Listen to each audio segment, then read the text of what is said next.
Hello, in the next episode. This time I will explain you a little bit more about the settings of the LaserShowGen and projector setup.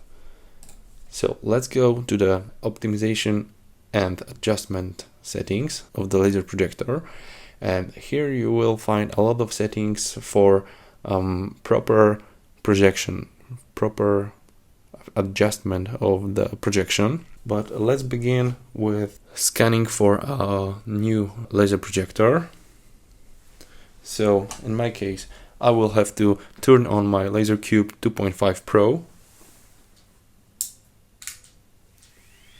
Alright, and as you can see, I just connected it via LAN cable, so it should be found by LaserShowGen. Click on the scan, and we see that laser projector has been found. Okay, and now we have like sample settings. It's like basic DAC DAC or digital analog converter output made by LaserShowGen, and we can check if our projector is projecting properly by clicking laser on. So after clicking on it, we are seeing the test frame. We can see a few things which are good or bad for our projection. First of all, the shape of that test frame. In this case, it's okay because corners are not much rounded, but we can see that there is a bit curve on the angles, and we can try to adjust it a bit more. We have to know technical specification of our projector. In this case, LaserCube 2.5 Pro is rated at 35k points per second. So we can try change sampling rate to 35k.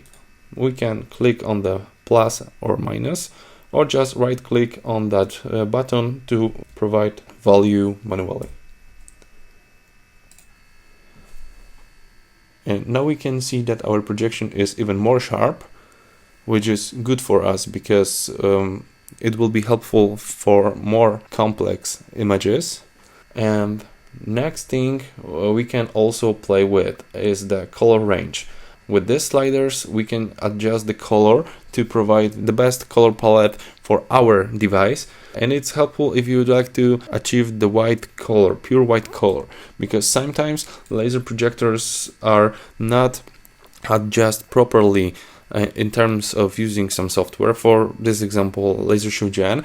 And if you can see the difference now, when I put the color range values to the maximum, we have bluish white, which is not that good for us. So we have to play a little bit with that sliders and try to set the white color. Of course, we have pretty intensive daylight right now, so it's hard to spot the difference. But if you play a little bit at night or in darknet room, then you will see the difference. Rest of those settings are mostly depend on your laser projector, and you can change the dwell, color dwell, maximum acceleration, and shift of specific color diodes. These buttons are mostly helpful in case when your projection, when your test pattern is not adjustment properly, or you see the swift of any of the diode and it's outside the test frame. It's hard to show that on my example because all things looks properly, so I'm sure you will spot the difference while using these buttons once you will need to. My suggestion is to play with the settings very carefully because there is no emergency engine inside, so it's easy to overwhelm your scanners, and long story short, to broke your laser projector. So this setting of sampling rate is the most dangerous, so it's always better to keep it a little bit lower, for example like 32k in my example, because we'll leave some space for the scanners. Next thing, which might be important, let's go to my best settings for LaserCube 2.5 Pro.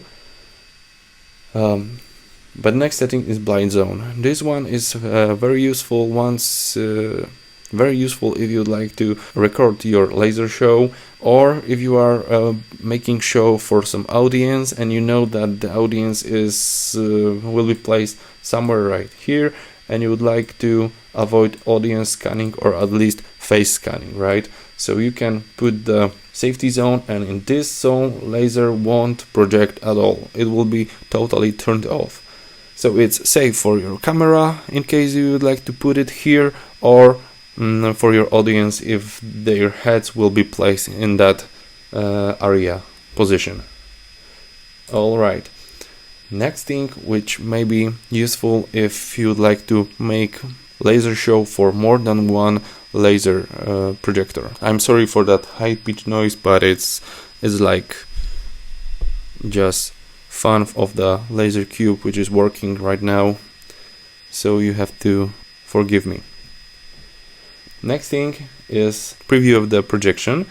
We have two layers accordingly to this one we have on the timeline. So if we go to layer 1, we can move the projector right here, and layer 2, which is layer 31, is like default name. We can change that name, move here, and now we are seeing two laser projectors.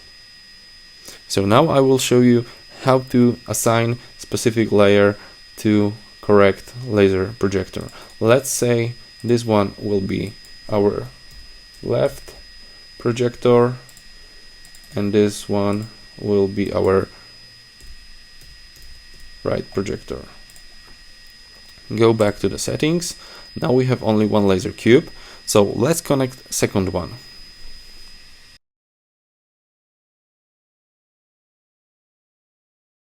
Alright, I had to make sure that both cubes are working in correct mode. So first one, LaserCube 2.5, is working at Wi-Fi server mode, and second one, LaserCube 7.5 Ultra, is working in Wi-Fi client mode.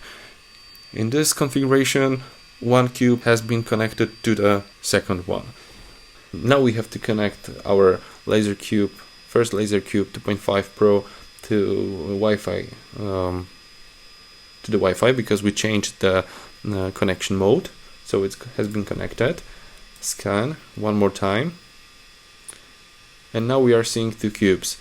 Once we click on the laser on, we should see the preview of first one, which is 2.5 Pro, and then if we go here, we should see the preview of the 7.5 Ultra. And exactly we are seeing what we should see. And since Ultra is very powerful, I will try to change the intensity.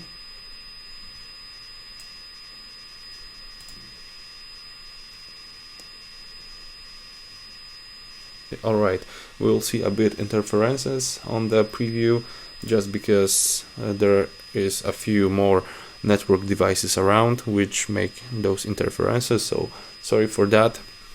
Okay, so what about connection? Once we know which one is which one, for example, this one is the left cube, here is the right cube, then we can click on the cube with the right button of the mouse and attach to layer left. The same thing with second cube, make sure that it's still the right one and attach to right. If we go back to the timeline and click on laser on, we should see exactly this projection, and that's correct.